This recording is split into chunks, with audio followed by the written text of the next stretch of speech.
Perkenalkan, saya nama Muhardi dari Dusun Kembang, Kelurahan Legi, Kecamatan Patok, Kabupaten Gunung Kidul.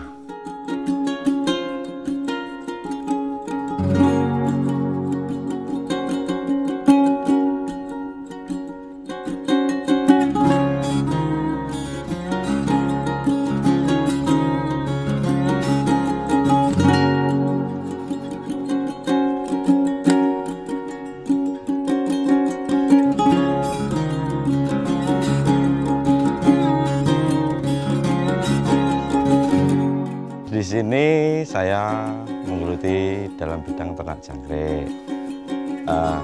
Awal mulanya keseharian saya jadi buruh serabutan.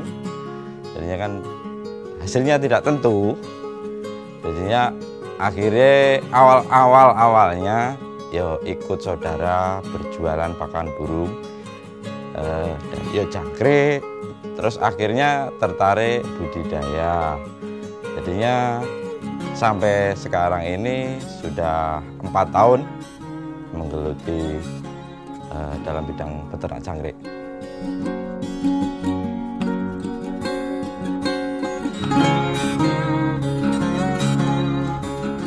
Kenapa saya tertarik dalam bidang budidaya jangkrik? Karena menciptakan lapangan kerja sendiri. Terus dari kita pasarkan sendiri, jadi untuk hasil bisa agak ada lebihnya.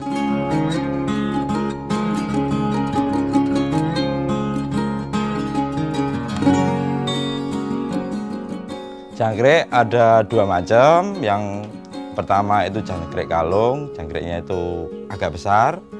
Terus yang kedua itu jangkrik alam atau jangkrik bering. Jadi yang saya budidayakan ini adalah jangkrik alam, jangkrik bering. Jadinya kebanyakan untuk sekarang pasarnya peternak burung, kios-kios burung juga bisa. Karena pasarnya lebih luas. Kalau jangkrik kalung ini kan cuma untuk kios-kios saja. Jadinya agak terbatas kapasitasnya.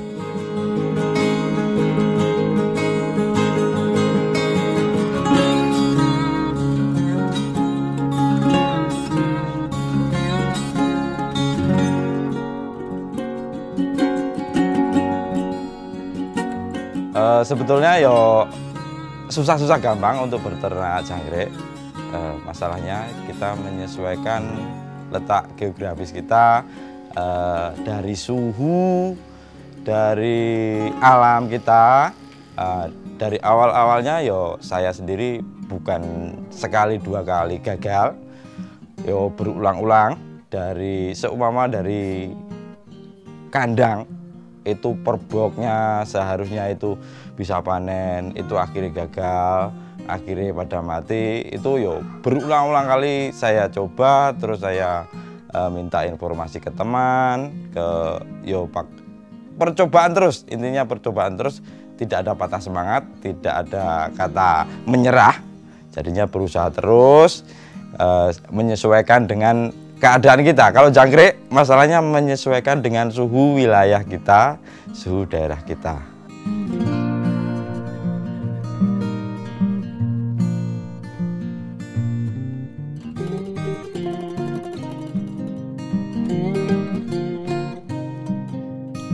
Kita awalnya harus menyesuaikan keadaan tempat kita, letak geografis kita, karena itu sangat berpengaruh untuk pertumbuhan dari jangkrik itu tadi. Misalkan Anda ingin mencoba dari segi ukuran. Kalau dari segi ukuran, seumpama kita biasa beli triplek, itu full triplek juga bisa. Dari panjangnya 240 dikalikan 120 cm, untuk tingginya 60 cm. Dari medianya kita bisa pakai kelaras, daun pisang kering, juga bisa pakai bekas ekstrak telur, itu juga bisa. Cuma untuk jangkrik alam itu lebih bagus perkembangannya daun pisang kering. Untuk makanannya jangkrik tadi kita kasih makan pur yang kita haluskan, yang kita lembutkan, supaya jangkrik baru netas itu masih kecil-kecil, otomatis harus membutuhkan pur yang lembut. Nah, untuk minumnya kita kasih gedebok pisang yang masih basah atau yang masih yang dipotong masih baru, dipotong kecil-kecil.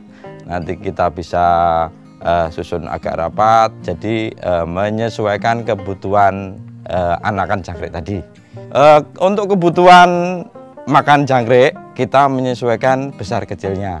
Maksudnya gini, dari mulai netas kita seumpama jangkrik itu belum kenceng makannya, cukup kita taburkan tipis-tipis. Nah, nanti kita cek sehari paling minimal ya 3 kali. Dari seumpama jangkrik itu udah mulai kenceng makannya, udah bertambah usia, udah bertambah gede, bisa kita tambahkan lagi. Untuk suhu yang stabil, yang untuk pertumbuhan jangkrik itu lebih cepat, antara 28 derajat sampai 31 derajat. Nah, kalau suhu segitu, pertumbuhan jangkrik itu bisa kita target. Seumpama dari pakan pur kita menggunakan pur ayam, itu rata-rata bisa panen dari 30 hari sampai 35 hari. Jadi kita mengatasinya untuk wilayah Gunung Kidul supaya suhu perubahannya bisa stabil, kita harus tutup pakai plastik, atau kita akali dengan dikasih lampu pijar per boxnya.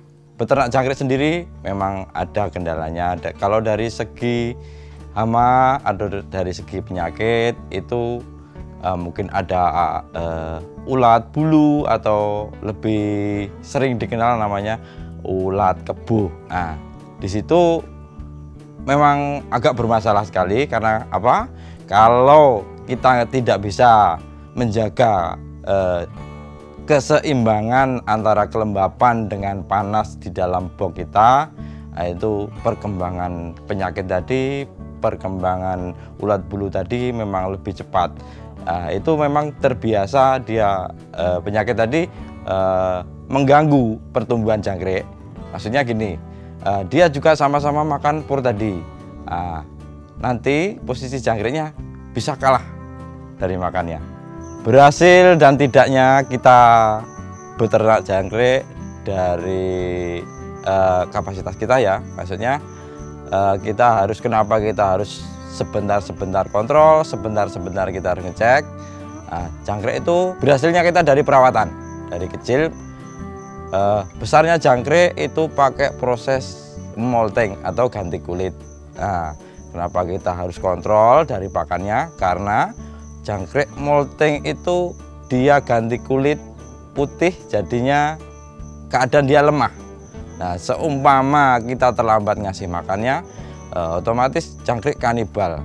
Nah, di situ dia bisa makan temannya. Nah, di situ kita jadi nggak maksimal dari hasilnya. Kalau kita terlambat ngasih makannya, kita terlambat ngasih minumnya, nanti bisa makan teman karena kanibal itu tadi.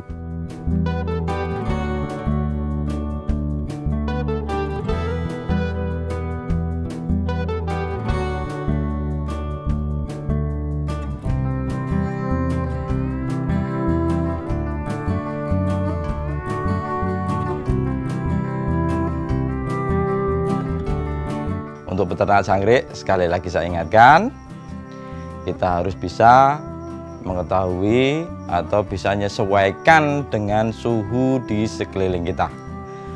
Untuk apa?